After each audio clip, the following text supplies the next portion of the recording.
Hello, hello. Hi guys, happy Monday. Trust that all is well with all of you. Trust that you would have had a relaxing weekend. You would have done something that was rejuvenating, revitalizing, probably very mellow. Maybe you just took a minute to just catch a breath. So you stayed in bed a little longer. You savored a meal a little slower. You wrote in a journal.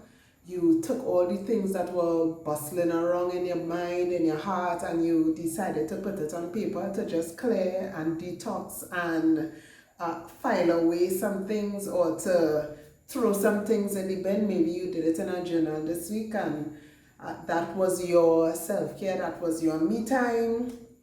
I hope whatever it is that you did, that it was adding extra grace for this new week ahead. It charged your batteries. It allowed you to come out on this gracious Monday in this new week thinking, all right, let's get it. So I'm hoping that all is well with you. Parents are hoping that you're surviving the rigors of holiday time and trying not to lose your mind while the children mention to you from time to time, oh, I have nothing to do all about. I touched base with some of my young people from church and that was just kind of boring. I was bored a little bit. So, I'm just hoping that you're surviving that aspect of the holiday time. Today, I know we spoke about growing pains 2 weeks ago. I believe it was 2 weeks ago. I just wanted to, this one gonna be short earlier. This one gonna be short, long time in school years ago. I promise. I tried today earlier, so it's gonna be short.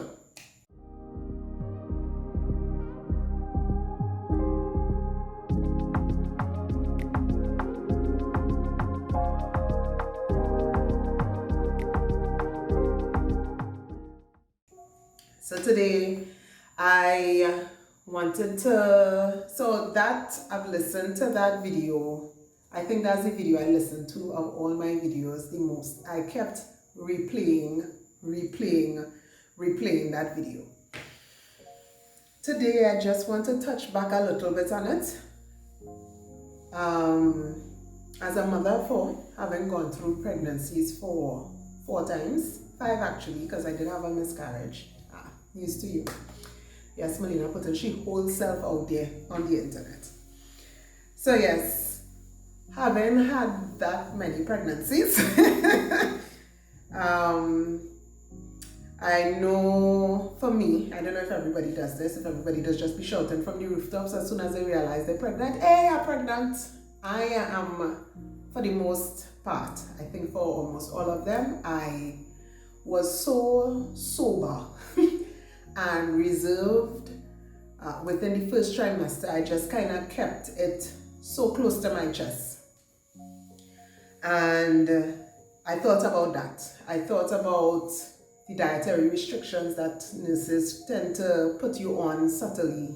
Try not to eat too much of that, try not to eat too much sugars, try not to eat too much salty things because you could get gestational diabetes, and they inform you of all the negatives, all the positives, all the things that you need to pay attention to. You need to take your supplements, you need to take your iron, and you need to take your folic acid, and you need to take prenatal tablets and so on, all for the proper development of this person, this thing that is growing on the inside of you that you don't have a physical hand on. It is just happening without your intervention.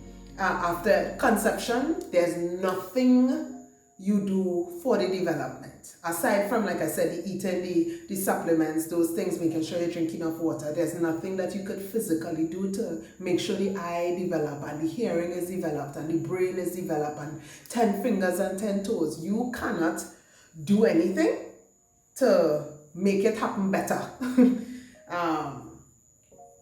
The miraculous power of God, it just happens. And I thought about when God places things on our heart. I thought about when you have a business idea, when you decide to I think I'm ready to get a car, I'm ready to get a house. All these things are things that it don't happen outside of you. It's happened here first, it has happened here first, and we carry it sometimes for months, sometimes for years. There are things I still want to accomplish. There are things, big things that only God could help me with. Or somebody who win the lotto and decide, hey, I need half.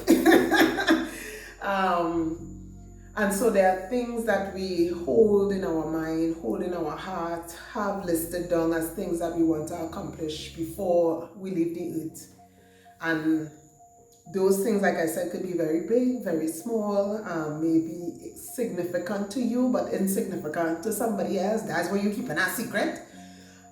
But this is my encouragement for us to pay attention how well we nurture those things, those desires, those things that God will probably lay on your heart to do. I think of Joseph. He was so quick to share his dream, so quick to share with his family, so quick to share with his father, so quick to share with his brothers, and it was not well received at all. In fact, it landed him where he landed, in a pit, in jail until the appointed time. I want to encourage us that even though you might be excited, super excited, or nervous, or worried, or panicky, there were very few people who knew from the very earlies, every time I was pregnant. Few.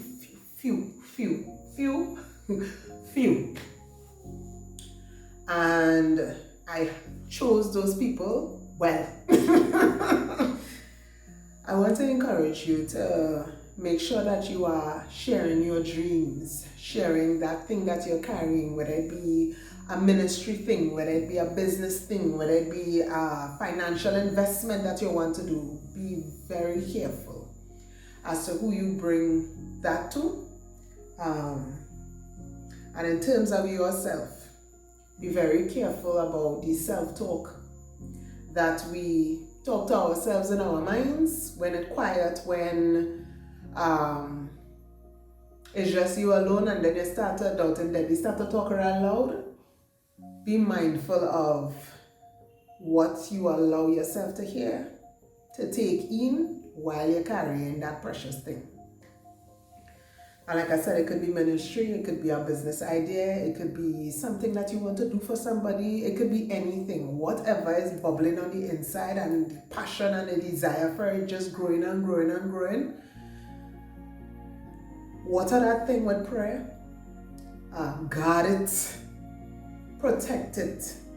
As a mother, I pregnant, I stayed away from crowds because you're blocking, you don't want nobody bounce the belly. You're wearing the right shoes because you don't want to slip and fall to damage yourself or to miscarry.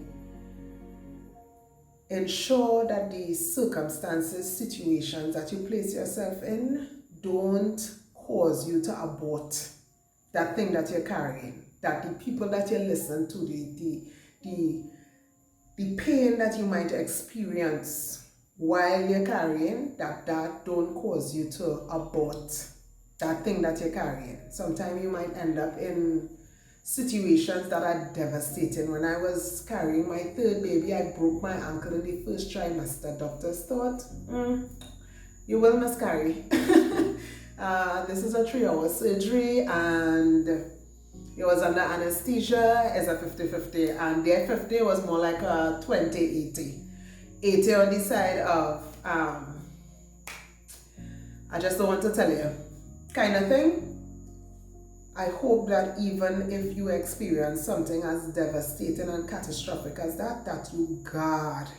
During that surgery, I was up. I prayed through the surgery. The anesthesiologist was a Muslim lady, and she came over me and she said, "What are you doing?" I said, "I am praying." And I prayed through that surgery, listening to them, getting on as if they're on a construction site because it's drill and all kind of thing was going on. And I'm just thinking, Lord, have mercy. Please preserve my life and preserve the life of this unborn child.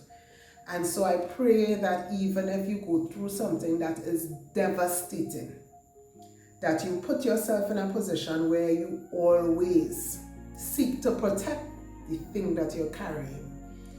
You may not be able to physically do something, but you could pray. You could ensure that the people that in your space, that are around you, that the things that you're consuming, that the sermons that you listen to, the songs that you listen to, that you are so protective of that thing that you're carrying, that you don't just live vai any old how. They advise mothers not to smoke, not to drink. Don't do anything that will be hazardous to the thing that you're carrying. So while it may be a painful experience to grow that thing that is on the inside of you, it might be a very lonely one, because as a pregnant person, it's just you and that child, just you and that thing. People might just come with comforting words and so on, but at the end of the day, sister, when they say push, it's just you, it's all you. So it may feel lonely at times, but I want to encourage all of us, whatever we are carrying, whatever you are carrying, and like I said, it could be ministry, it could be a business idea, it could be a financial investment that you want to go into, and you know if you tell your sisters and them, they go to them and tell you, get them mad, that's where you're going to pay your money. Guard the things that you're carrying. And so that's my encouragement today. I hope it helps somebody. I hope it encourages you to be a little more vigilant, that you live intentionally, that you live eyes wide open, and that you ensure that you don't take yourself, don't take the gifts, the treasures God has knitted and invested on the inside of you, planted on the inside of you. You don't live any old how with it. You don't listen to any kind of thing. You don't involve yourself in any kind of conversations. You don't keep the wrong people around you, because you're so protective of that thing that God has placed on the inside of you. So, like I said, I want to make it short.